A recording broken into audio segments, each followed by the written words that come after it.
What up, Wholesale to Million family? Happy Thursday. You guys, I'm bringing you guys a powerhouse. And man, it's such an honor to have this guy on my show. And I know you guys are going to learn a ton from this. And, I have a pleasure to be in a mastermind with this guy, but haven't had a chance to sit down and pick his brain. Dude, he is a killer. And, dude, he have built massive multi-million dollar wealth through commercial apartment buildings. This guy's the one that's creative, using other people's money, leveraging, building wealth. He is the man. So, you know what? This interview, I actually talked to the wife about this. This is more for me, man, to really sit down and ask you a question, dude. So, you guys, please help me welcome Tim Brandt. What up, bro? What's up, buddy? I appreciate you having me. Hey, dude, I want to say thank you so much for taking time to come on, dude. I really appreciate it. Yeah, man. Excited to be here, dude. Thanks for the value that you give. Hey, no problem, man. So, Tim, let's rock and roll, dude. I want to hear your story, bro. How do you accomplish so much, bro? So, just a bare story, dude. So, dude, going through college, 03 to 07, everybody's making money in real estate, and I decided I want to make much money, so I got involved in real estate too. So, I'm from Cleveland, Ohio, moved out to New York City, and when I was in New York, I got a job as a commercial real estate agent. So, I would negotiate leases for either retail spaces, office spaces, or for business owners who were looking for a retail space or an office space. And dude, it took me 6 months to close my first deal. The first transaction I closed was a little dumpy 400 square foot retail space that was leased to a falafel shop. And we leased it for $10,000 a month with a 4% annual increase and it was a 12-year lease term. And I did the math on this and I was like, dude, this landlord is going to make almost $2 million over the next 12 years for this dumpy little space. It's the smallest retail space he's got. He had 8 retail spaces and he had 15 stories of apartments above it.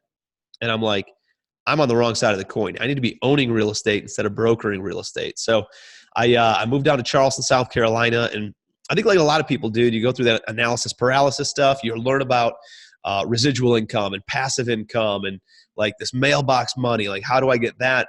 And the only thing that I knew was, let me go and stockpile my own cash and let me go and get in the transactional kind of hamster wheel and do some deals so I can then save up money to then go and buy those long-term assets. And that's not the case, right? You don't have to do that, but that's what I did. So I got into wholesaling. I started flipping some houses. And then I started meeting people who had cash, but maybe didn't have the bandwidth or the expertise to go out and do deals. And I started cutting deals with them. I said, hey, I'll do the work, you bring the money, and let's figure out a way that's equitable for everybody. And so did a little bit of that, started building a little bit of a rental portfolio. And then there was a group, 2 brothers that came up to me and they're like, dude, we'll put a bunch of money with you. Like the reason we got into our traditional business is so we could get into like real estate eventually and invest with that. And let's partner up. So I signed like kind of an exclusive agreement with those guys in the state of Ohio, moved back to Ohio, got married. And in 2012, 2013-ish. So about 7.5 years ago or 6.5 years ago, right? 7? I don't even know, whatever it was. And then from there, dude, I played a little bit of Monopoly, right? So we bought some high-end flips, low-end flips, started buying some single-family rentals, small multis, and I ended up falling into my first apartment building in like January 2013. So it was a little 8-unit building. And after that first year, I just kind of reflected on the business and realized I liked flipping rental properties because I didn't have the stress of like the holding costs that I had with traditional like retail, the HGTV kind of flips that you see. And then I liked the scale that apartment buildings gave us. So we sold everything that was smaller. We sold all of our retail flips, just focused on apartment buildings. And I built it up to about 150 units within a couple of years. Just using the same money that they initially invested, a few $100,000. Eventually got them up to about $1 million that they invested. And then that partnership just kind of went south. Life happens and you kind of go separate ways. And so we had to liquidate everything because everything I owned was with those partners. And so that was a little bit of a learning lesson. But ended up selling everything. It was a big weight off my shoulders, though. It allowed me the opportunity to kind of get into some stuff on my own and partner up with some other people who were hitting me up and all sorts of things. And so joined a mastermind. That was a big help and a big quantum leap forward with my mindset by doing that. And then, dude, just focused on doing some flips. I was doing retail flips again, not retail, more like turnkey business. Started a management company. So this is like 15, 16, 17. And then August of 2017, I realized I was buying some apartment buildings and stuff too, and I just realized that 90% of my net worth was coming from my apartments, and it was only like 10% of my time. So I pivoted my entire turnkey flip team and into just buying apartment buildings. So I had a couple hundred units, few hundred units at that time. And dude, when you fucking burn the ships, all of a sudden the universe responds in a big way. And over the past couple of years, built a portfolio to 3,200 units as I'm sitting here talking to you today. Total portfolio value, a little over $250 million. And total debt on that, including investor debt, is $150 million. So we got a lot of equity in the property. It's not all mine. It's carved up between me, some joint venture partners, and some equity investors. But a lot of that equity is mine. So that's cool. Bro, that's a quick and dirty of it, you know? Dude, Tim, dude, I got so much question for you, bro. Unbelievable, dude. So first of all, dude, I want to say congrats for all the success that you have gotten now. Dude, Tim, do you mind sharing with everybody how old you are, bro? I just turned 34. Dude, I'm just barely scratching the surface compared to you, bro. So, dude. So Tim, I got so much question, bro. Like I said, dude, this interview. Right away, bro. I'm ready for it. This interview is. And I'm an open book, dude. Whatever you want to ask me, go ahead and ask me. I'm totally transparent and all that stuff. Cool, dude. For everyone that's listening, listen. Tim and I didn't prepare for this. I don't know any of Tim's stories. I just heard about him on some podcast. Some other people that said, "Hey, Khang, you gotta hook up with this guy, dude. He's such a player, dude. You gotta." So, dude, I'm such an honor, bro. So now, Tim, you got it. So you started out as an agent? Yeah, like when I was going through college, I had one of these like college painting companies. So I had a couple buddies like running. So I knew a little bit about construction. I understood real estate a little bit. I interned for one of the largest home builders in the country. So I understood like a little bit of the sales type side of things. And but my first like entrepreneurial endeavor into real estate, outside of the construction stuff, was becoming a real estate agent. So got my license out of New York City. Dude, it was like the blind leading the blind. Like I worked for this little boutique firm, and they knew a little bit about what they were doing, but not really. And I just kind of fell into some stuff, and just had a good work ethic though, right? And so I think when you lack some skill, you need to make up for it with effort. I had to go through a lot more numbers than the guys who were more seasoned than me, but just kind of networked, and I postured up with whatever I did do. I didn't have experience, so I went to the landlords. I went to these business owners. I said, "Listen, dude, that guy's got more experience than me, right? He might have more connections than me, but like, you will not find somebody who will work their ass off harder than I will, right? If you want to call me at 2:00 in the morning, you need me to go swing by the property, you can call me at 2:00 in the morning. I'll get out of bed, get dressed, and go to the property and make sure it's locked up. Like whatever you need, I promise you, I will do it." And that's like the posture that I took with some people, because I didn't know what else value that I could give to them, right? And so a lot of these entrepreneurs who had been in the game for a long time, they're tired of people who are just putzing around and don't have that ownership mentality. I guess I appealed to them, and so they're like, "Hey, man, I'll give you the listing. I like your attitude, kid." One of those kinds of things, right? And it opened up a couple of doors for me. I didn't get a lot of listings, but I got a few. And they were, although they were like smaller listings of $3,000 a month rent, that's still it's small for New York City, but it's still pretty big for like anywhere else in the country, right? Or a $10,000 a month rent, or there's another one I got was $25,000 a month rent on 23rd Street, West 23rd in Manhattan. And so like, I just took that kind of posture. But as soon as I closed that first deal, I was like, I'm out of here. I can't be brokering this stuff. I need to be owning real estate. And I didn't think I could own anything in New York City. So I moved down to Charleston, South Carolina. And when I was down in Charleston, this is right when the market tanked, right? So now it's like 2008 going into 2009, Lehman Brothers go out of business. Like everybody's scrambling. All the news articles are saying run from real estate. And I was like, dude, I'm just getting in, right? Like I can't run yet. It's the only thing I ever knew. And so I remember going through that analysis paralysis phase for a little bit, and then realizing, dude, I'm not going to learn how to swim until I jump in the water, right? I need to actually do it. So I need to go buy a house. And that's like the best advice that I could give anybody starting out. Like, don't be a pansy. Just go out and buy a friggin' house. Go buy a single family house for 50 grand. Dude, you're not going to lose money on that, right? Or if you do, you're not going to go bankrupt. So just go buy a friggin' house, like, and just learn, go through that experience, see what you like, what you don't like out of that whole thing. And that's what I did, dude. I didn't have any money. I'm a punk 23-year-old kid at the time. It's a worst housing recession in 100 years.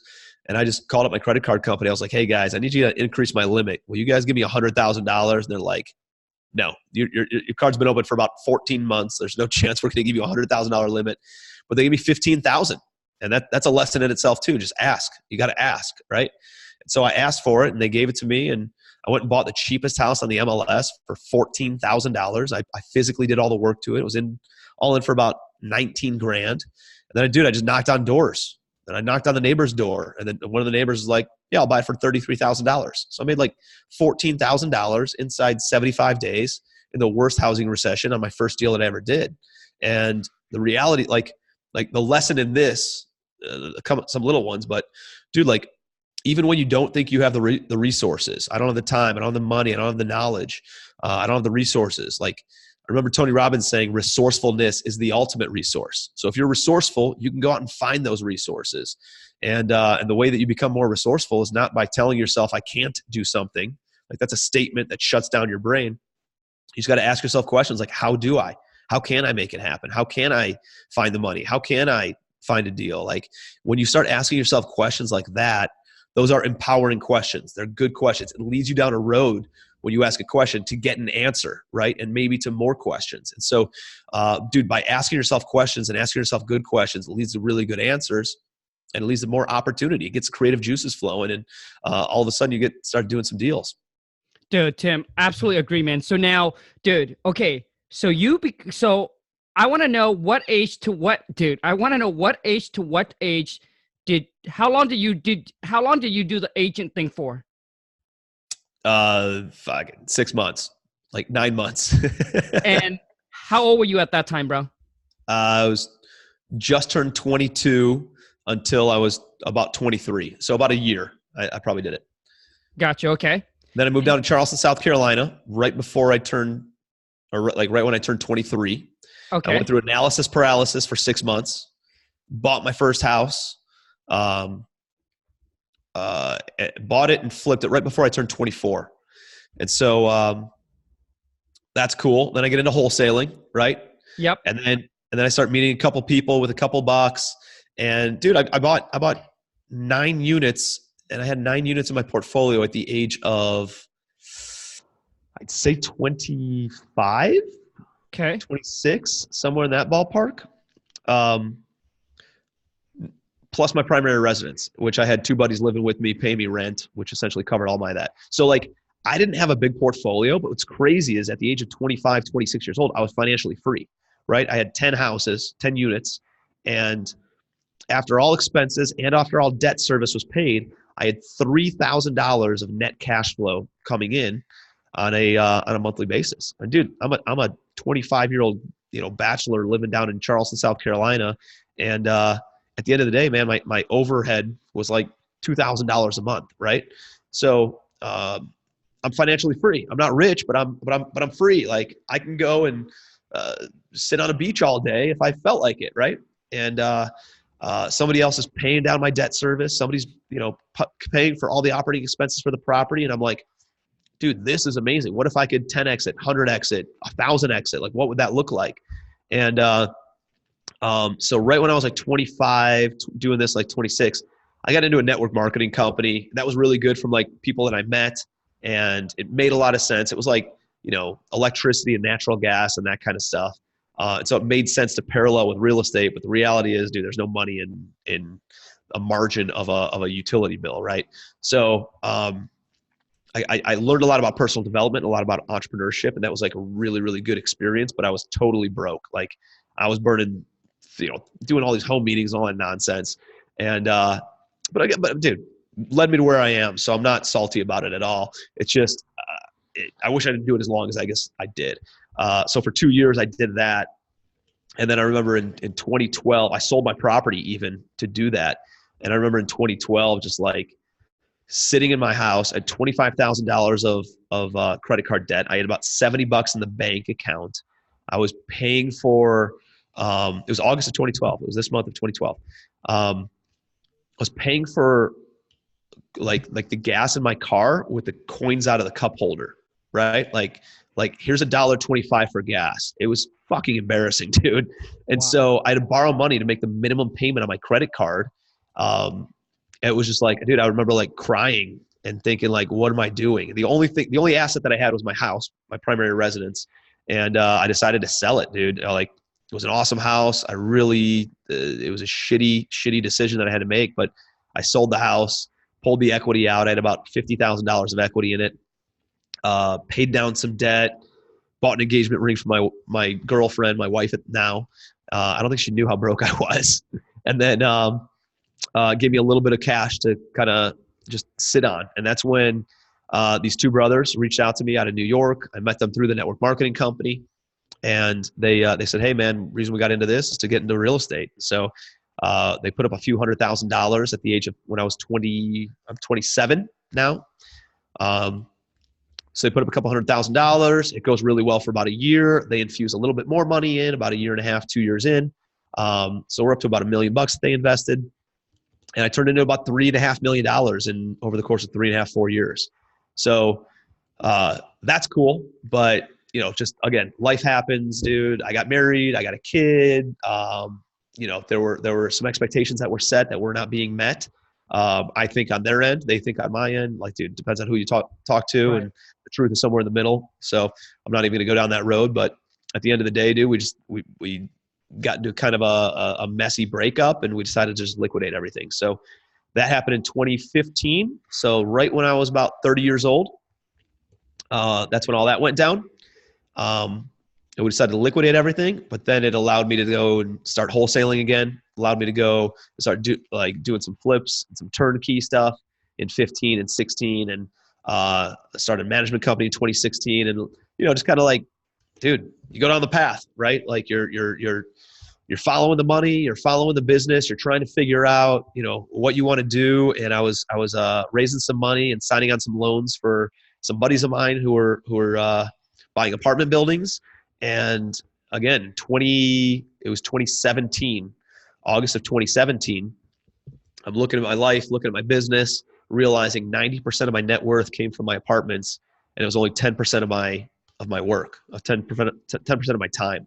And so I said, dude, what if we pivoted the team? I had about 300-400 units at that time. I was pretty passive in. So what if I pivoted my turnkey operation, where I'm buying a house, single family house, fixing it all up, putting a tenant in place, packaging it with my management company, and then selling it to some white collar professional? What if I pivot that team, and instead of building somebody else's wealth, I start building my wealth, right? And I took my acquisitions guy and I said, hey, instead of buying houses, we're going to start only buying apartments. Great. My project manager, who was renovating houses, where you're only going to be renovating apartments. Great. My dispositions guy, who was selling houses, you're only going to be managing the management company, managing apartments. Cool. So it was a small pivot from an operational basis. I don't have a big team. There were 5 guys on my team at that time. But it was a big pivot from a mindset shift. It was a quantum leap, of a mindset shift. And like I said, dude, like when you burn the ships and you just declare to the universe, like, here's what I'm doing, and with confidence, it's freaking, I don't know what it is, dude. Law of attraction, fate, God, whatever you want to call it, like it comes around. It comes around in a big way. And from making decisive decisions and declarations, like it's wild. So the next deal that comes across our plate was an 11-unit apartment building. Too much work. We didn't want to do all the work that it took. So we wholesaled it. We walked away with an $87,000 net wholesale fee. There's the next deal. That's what we saw. Like I'm battling for $7,000 to $10,000 on these turnkey deals. Every turnkey flip that I was doing, very low margin, but high volume that we were doing. And I my next apartment deal is $87,000. So that gives us enough cash in the bank to cover overhead for a few months. And then we kept on seeing all the single family stuff through to completion that was already in the pipeline.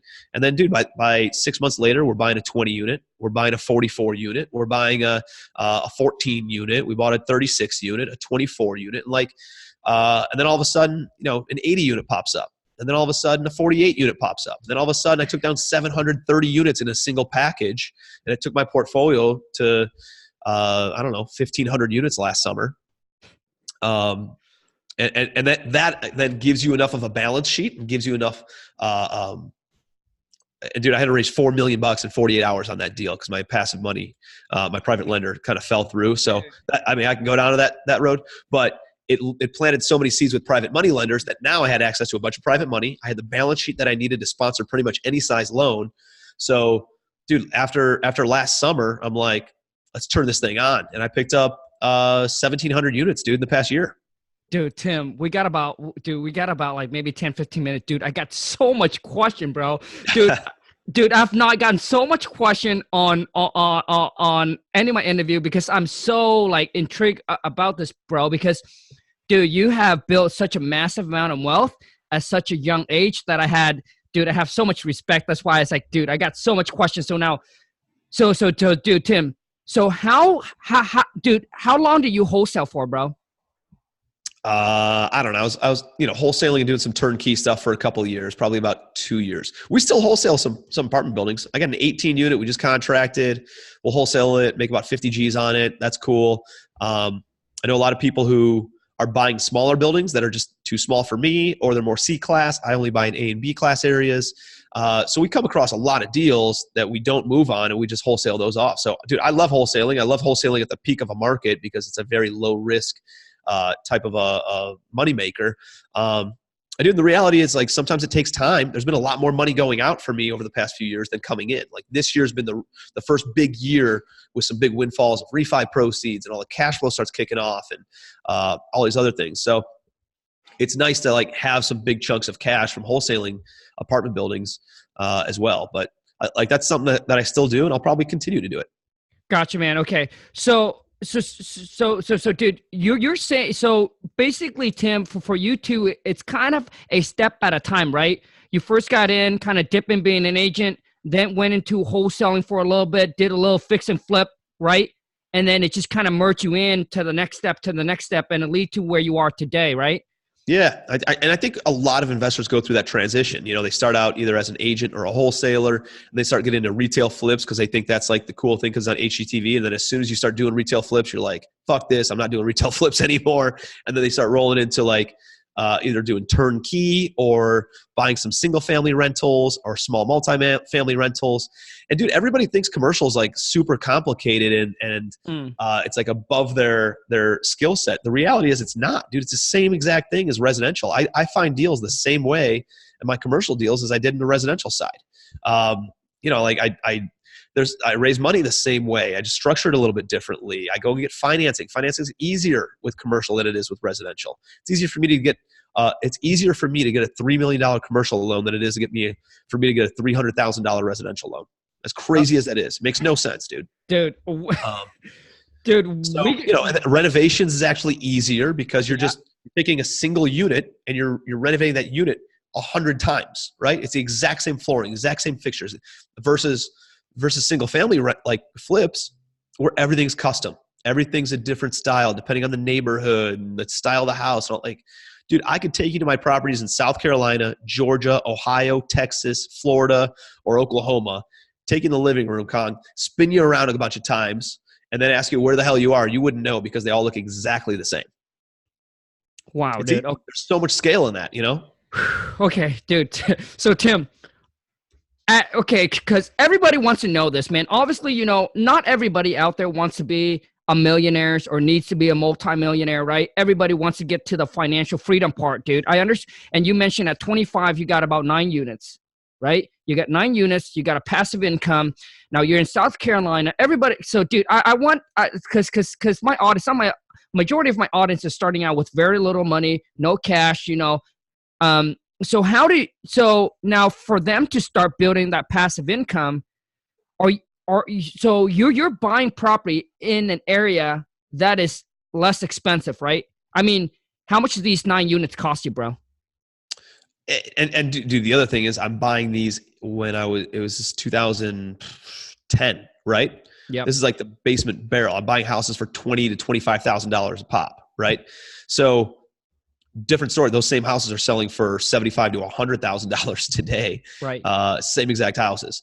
So dude, it's just kind of like, but that doesn't mean that there's not deals out there, right? You can find motivated sellers in any market. You can negotiate the price point. There's still people who care more about just a cash sale and no headaches than they do about getting the top dollar that they want for properties.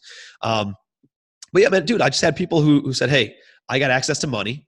Why don't you go out and find the deals, and you manage it, and you find them, and you renovate them and all that kind of stuff. And I did all of it, right? And I gave up. I remember on that, I bought a package of, let's see, it was 5 houses. I bought 5 houses. This dude put up the money, and we bought them, renovated them. I renovated them. I managed them, and got them all occupied. Great, they're cash flowing. We're splitting all the cash flow. And the deal was like a year later, I'd refinance, cash him out, and then whatever the spread was, I could buy him out. So we had a couple of bucks that came off the table when we refinanced these things, and I just bought that guy out. And then I owned it 100% myself.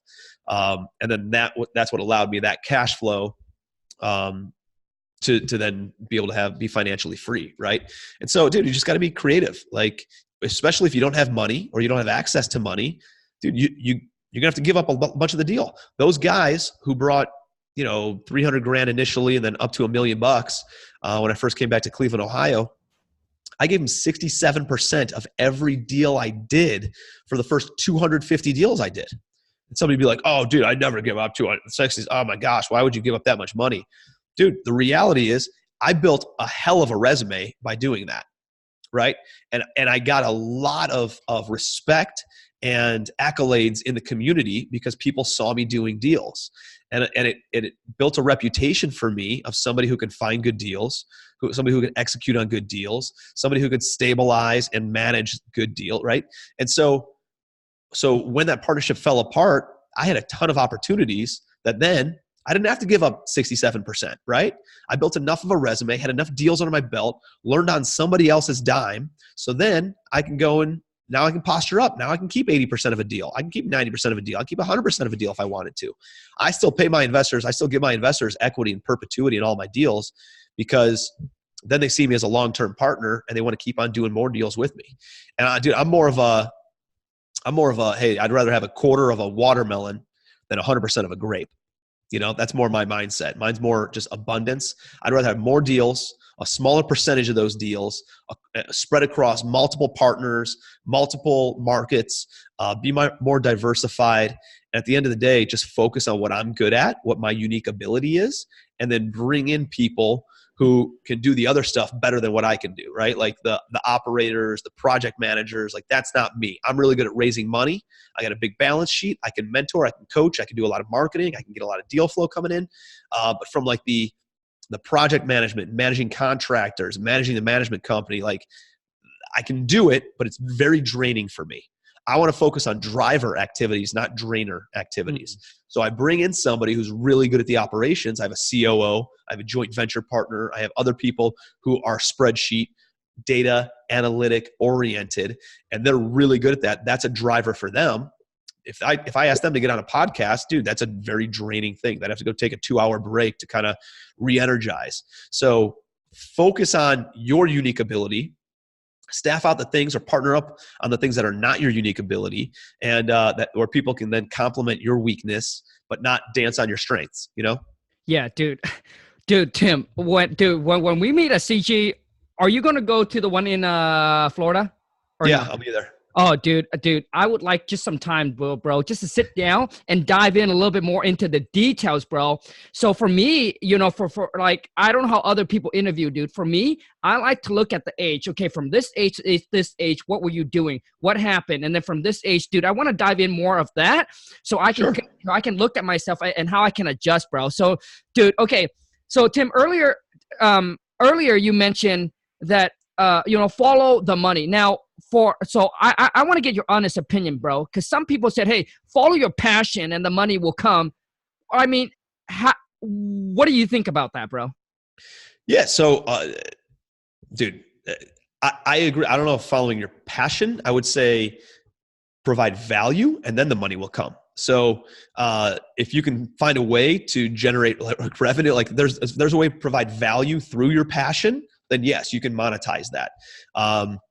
Dude, I'm passionate about, I don't know, taking a run in the woods. Can I monetize it? Maybe. I don't know. I'd have to figure that out, right? I'm taking a run on the beach or drinking cocktails on a boat. Like can I monetize it? Maybe there's people on social media who have followings because they travel the world and show people all the cool shit that they do. Maybe, but they're providing value, right? And how are they providing value? They're telling people about where to go and what to eat, where to get food and where to grab cool drinks and all that kind of stuff. So as long as you're providing value, yes, the money will come. For me, dude, like my driver was making money, and so when you're not making a lot of money and you're just trying to figure out how to keep your head above water and how to keep the lights on. The market was shifting a lot in 2009 to 2014, right? So like the big thing when I first got started was there were foreclosures, and then there's these loan modifications, and then there's these short sales, and then there's like just like, dude, there were a lot of different strategies to get involved in real estate. You can try a few of them. What I see a lot of people doing is saying, hell yeah, my focus is real estate. Real estate is not a focus. Real estate is an industry, right? Like you need to be focused on something. And the more niche you get, the more rich you get, right? I like that. So for me, my niche is apartments. And inside apartments, I don't buy all apartments. I buy A and B class areas that are distressed, that are 80 units or bigger. So why is that? Because it's bigger than most small investors can get involved with. They don't have the balance sheet. They don't have the experience to qualify for those loans. And it's distressed because the REITs and the hedge funds don't want anything to do with it. They just want to buy something that's stabilized, turnkey. They buy it and it's cash flowing from day one because they don't want to get their hands dirty, right? They don't want to roll up their sleeves and actually do any work. They just want to be able to deploy money. So I've found this niche for me where I can go in and buy big buildings that nobody else is willing to touch or nobody else is qualified to touch. And I can go and buy these things that are 100, 150, 200 units, 5 to 10 to $20 million projects. And I can get into those projects, and there's not as much competition for me because I have the track record for it. So that is how niche I get. A and B class areas only, heavy value adds for the most part. And secondary, tertiary markets like Savannah, Georgia, Charleston, South Carolina, Cleveland, Ohio. Right? I'm not in San Diego. I'm not in Dallas. I'm not in New York or Miami. I'm in secondary, tertiary kind of cities in the Midwest and the Southeast. And that's my model. Will I ever get into that other stuff? Yeah, but not right now. It's too competitive, too hot. They're selling at prices that don't make any sense. So I'm going to wait for the market to shift, and then when interest rates go up and they can't refinance and they can't sell, and then the bank takes those properties back, I'm going to go into those bigger markets. That's my goal. Nice, bro. Dude, Tim, real talk, bro. Dude, my wife and I, since the age of 18, bro, we're all about follow the money, dude. We're about, hey, get to the financial freedom, then use the money to do the thing that we love. Most people follow the passion. Go ahead and try to follow your passion when you can't make the money and put the food on the table, and that's when you start you know what I mean, dude? So, yeah, man, for us, dude, it's all about. Yeah, go ahead. Sorry, I don't mean to interrupt you. No. That's you go ahead, Tim. No, it's just, dude, you gotta go and, like, you cannot make an impact in the world if you're not making any friggin' money, right? So you gotta go out and make money. Sometimes it's doing shit that you don't want to do. Like, dude, I was renovating houses. I remember walking into houses and with bug bombs. As I open the door, roaches are falling on my head, right? As I walk out, there's fleas up to my waist. Like, I don't want to do that. I'm not passionate about that. I needed to do it in order to make money and in order to save money because I didn't have any access to capital back then. I didn't have any of my own money back then. So, like, dude, everybody wants to be this magician where they don't have to do any work. They have all these other people going out and doing everything, and they're not willing to go to the property. Dude, let me give you an example. I have somebody on my team right now who we have a HUD property inspection going on right now at one of my properties. We've been notified 2 months for the past 2 months where there's a list of all these things that need to be taken care of at the property. Okay? HUD is there today. We went there 2 days ago and nothing on the list was done. Okay. Well, it's hard to get quotes. And then I said, dude, you should be sleeping at this friggin' property over the next 3 days to ensure all this shit gets done. Oh, dude, I'm not going to sleep at a property. Okay. Conversely, I have some partners down in Georgia. These guys, I own probably of my entire, most of my portfolio is with these guys, probably 2,000, 2,500 units, something like that, are with these partners of mine. About 2,500. Okay. Of that, these guys have a considerable amount of the equity. Probably about, it's two guys. They're worth probably $25 million a piece just on the stuff that they're doing with me. Okay. You know what they do? They're 3 hours away from the property. They go down to this area that we have a bunch of properties, and they sleep in a B-class apartment unit on a blow-up mattress 3 nights every single week for a year and a half. That's the kind of work ethic and mentality that they have, and that's why they're worth $50 million. When I go to somebody who's not even worth $50,000, and I say, dude, you got to go to this property and fucking live there for the next 3 days to make sure that we pass this HUD inspection, you know what he says? Oh, dude, I would never do that. That's why you're not worth $50 million. Dude, you got to roll up your sleeves and do the friggin' work sometimes, man. Just do the work. Dude, Tim, bro, dude, hands down agree, dude. Just like what you said, dude. Everybody just wants to, follow the passion, seeing everybody doing all the things, all the fun things. And they're like, oh, yeah, maybe I should follow my passion. But they don't understand all the work that went behind it until they built a team and all that. The person did everything that they didn't want to do until they get to the point to do everything they wanted to. Dude, okay. Exactly. Dude, and listen, we're in real estate, bro. This is not an experiment. This isn't like some startup tech company. Yeah. This is since the dawn of civilization, wealth has been measured in land ownership. Think about that. Dude, this this shit's going to work. It's just a matter of time. So it's not like you're following this path and on blind faith. It does work. I promise you it works. Everybody, more millionaires and billionaires have been made in real estate than any other industry combined. And everybody who makes their money anywhere else puts their money into real estate because of how stable it is. So again, it's not an experiment, dude. At the end of the day, you just got to do the work, and it's a season of your life. Mm-hmm. I'm 34 years old, worth multiple 8 figures. I got a couple properties that need to be stabilized, and when it's all said and done, dude, I'll have multiple, not multiple, but just my portion alone will be 6 figures of residual income. Dude, it's one thing to make 6 figures a month of residual income. It's one thing to make 6 figures actively. Dude, that's cool. Yep. Bro, totally different ball game to earn it passively without having anything for it. Dude. Totally different. And people compare the two. Dude, they're not comparable. It's not even apples and oranges. It's friggin' bananas and steaks, right? It's totally different. Hell yeah, bro. That's why I want to bring you onto the channel, bro. but here's, and that's cool, right? That's cool. You can't pay bills with equity and deals though. That's cool. But think about this. This is the powerful part. A season of my life. I built my current portfolio in 4 years. In the past 48 months, 3,200 units. Great. Dude, that portfolio over the next 25 years will be completely paid off. So I'll be 50, in my late 50s at that time, right? In my late 50s, I don't know what the property is going to be worth, but I'd say in 25 years, values will probably double. I think that's probably a pretty safe bet. I'd say that property values today are probably double what they were in the early 90s, right?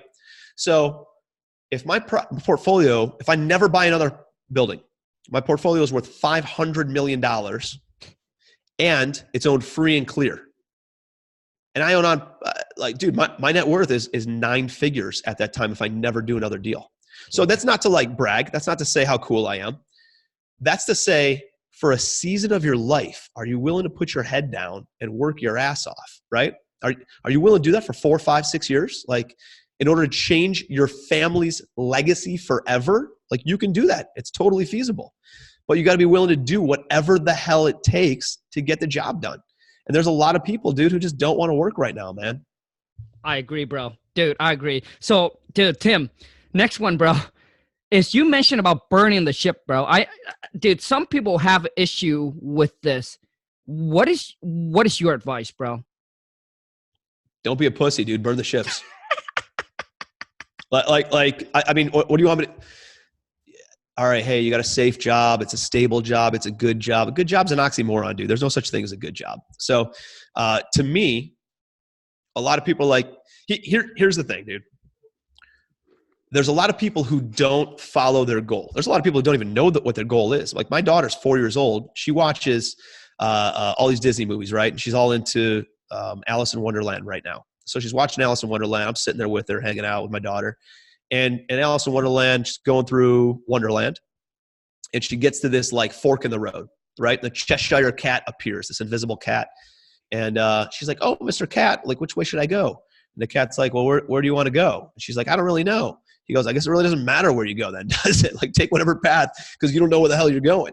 And I'm like, dude, how many people go through life like that? They have no idea what their destination is, right? And so they're just kind of aimlessly floating on a feather in the wind, letting for somebody else influence them on where they need to go. So, dude, the number one thing you need to figure out is what is the destination, right? Remember MapQuest a few years ago, like 10 years ago, like you'd have to go in before GPSs and you type in the destination, you type in where you're starting from, and then it can generate a map on how to get there. We go through life, but we don't have the destination, right?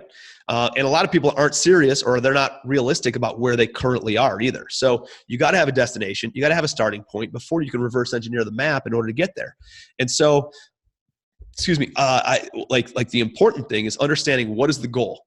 And then if your goal is to go out and buy apartment buildings, or your goal is to go out and buy retail office, or your goal is to go out and buy warehouses or whatever it is. I don't know what your goal is. Your goal is to go and retire and, run a shipping company or a boating company to take a bunch of vacationers out in the Mediterranean every single day of your life. Like, that's cool. I think that's a cool goal. Why aren't you doing it then? Like, why not? Why are you doing this shit over here? Why don't you just go and do that? Like, you can do this stuff, whatever your goal is. Like, you can put yourself on that path right now. Like, why would I keep on? And I remember having this conversation with myself. Like, why am I flipping houses if I don't want to flip houses anymore? If that's not my long-term goal is to continue being a flipper, why am I even spending any time on it? Dude, life is too short. So let's only spend time on putting us towards this goal. And let's just focus on this. Let's burn the ships. And I think when you're lukewarm in anything, dude, might as well not even be involved in it, right? Like when you burn the ships, the whole idea is this Greek army goes, to, I don't know if it was Sparta or the Spartans or whatever it was, but they take all their ships and they go to whatever the land is that they're going to go and battle. And then the commander of the army, the general of the army, burns all the ships. And everybody's like, holy shit, how are we going to go? How are we going to go home? He's like, well, you better win the war, right? And so that's the entire idea. You're either going to win or you're going to die trying. And guess what happens? You friggin' figure out a way to overcome and succeed and get past any adversities that you're facing, because that's your only option. And humans, as people, dude, we have a very good way of figuring it out when our back is against the wall, right? We're not going to let ourselves die. And at the end of the day, dude, can you really die because you burn the ships? You're not going to friggin' die. We're not battling Siberian tigers and there's no real danger in its economic thermostat, but dude, there's no real danger in it. So at the end of the day, dude, what's the worst case scenario? You move back in with your parents, you move back in with your buddy, like, hey, maybe, like, but you're not going to die. Our physical instincts, like put these fears in our head as if we're going to die from taking a risk or trying something new. And the reality is it's not real. It's fake. It's fear, right? And fear is not a real thing. It's the same thing as faith, right? It's just, they're both, faith and fear are the exact same thing. Both are believing in something that has not yet come true. That has not happened. The only difference is one's positive and one's negative. What the best part of this is? You get to choose whether you want to be positive or whether you want to be negative. It's up to us. At the end of the day, dude, it all comes back down to mindset. Wow, bro. So now this leading to the final question, Tim, is if knowing what you know now, bro, man, there's so much bomb in this interview. Tim, knowing what you know now, bro, like knowing and having all the knowledge right now, bro, if you were to start all over again, bro, I want to know this. If you were to start all over again, dude, like what would you do, dude? Like what would you do to get to where you are? Like, you know, if I'm talking to, 22-year-old Tim straight out of school, I'm telling me to focus on three things. One is finding deals. Two is finding money. And three is join a mastermind, right? If you're involved in real estate, there's only two actions that are revenue generating activities: finding deals and finding money. At the end of the day, it doesn't matter what market cycle we're in. Doesn't matter what market you're physically in. Doesn't matter what's going on with the economy. If you can find deals and you can find money, you can do real estate. Like that's the only two skill sets you need in order to do this. Everything else is just noise. Everything else. So staff out everything else. You as the CEO of your business, focus on finding deals, finding money. Then there's going to be shit that hits a fan. And as you reach different levels in life and in different levels in business, guess what? There's different levels of problems, right, that come with it. And so what's important is to have a mentor or to have a group that can help you push through and push past a lot of those hurdles and a lot of those struggles, right? And so when I joined a mastermind, dude, that excelled and accelerated my my growth in a massive way. And I was able to push through a glass ceiling. And then all of a sudden, guess what? There was another issue that came up. So when I went back the next quarter, I said, hey guys, here's what I got going on. No problem. The collective brain power and experience in the room was like, dude, here's all you got to do. Here's what I did 6 months ago or 6 years ago or 4 months ago when I was facing the same problem. Great. That's cool. And then you can keep on doing more deals and keep on pushing through, pushing to the next level. And dude, it just accelerates your growth. I like finding a local mentor or finding a mentor, but dude, I like masterminds a lot better because there can be other personalities that you just kind of connect with in that mastermind, and the people get to know you, and you kind of have like 15 mentors or 20 mentors or 120 mentors if you're in CG, right? Yeah. So it just kind of that's what I would tell myself, 10, 12 years ago. Awesome, dude. Once again, bro, Tim, I want to say, dude, thank you so much for your time to jump on this interview with me at CG, bro. I'm going to pull you aside, bro. I'm going to ask you a bunch more questions. So Tim, dude, you guys, everyone listening, Tim is the real deal, dude. This guy is a freaking monster player when it comes to buying. So you guys already know his niche and what he does and all that. So now, Tim, how do people follow you and connect with you, dude? Yeah, I'm active on social media, on Facebook mostly. So connect with me on Facebook, shoot me a friend request, and just let me know what you guys got going on. And dude, I'm always looking for deals. I'm always looking for money, right? So if you got apartment buildings and you want to send it over my way, send them over. Like we're always doing that stuff. And I do a little bit of coaching, not a ton, but a little bit. I hold events like once a quarter on how to scale into apartments. So it's called Commercial Empire. If you guys want to check that out, that's more formal, right? You got to pay for that. But I put out a lot of free content on Facebook, okay, how I'm doing deals, how I'm structuring things, how I'm raising money, how I'm finding off market opportunities, talking about project management stuff, talking about, building a business, mindset, a lot of that stuff I put on Facebook. So just connect with me there, and if there's ways that we can make money together, that's awesome.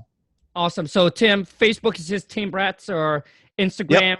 Yeah, it's yeah. I mean, it's I'm on Instagram, Tim Bratz, at Tim Bratz. I'm on LinkedIn at Tim Bratz. I'm in Twitter at Tim Bratz. I don't really do much on Twitter.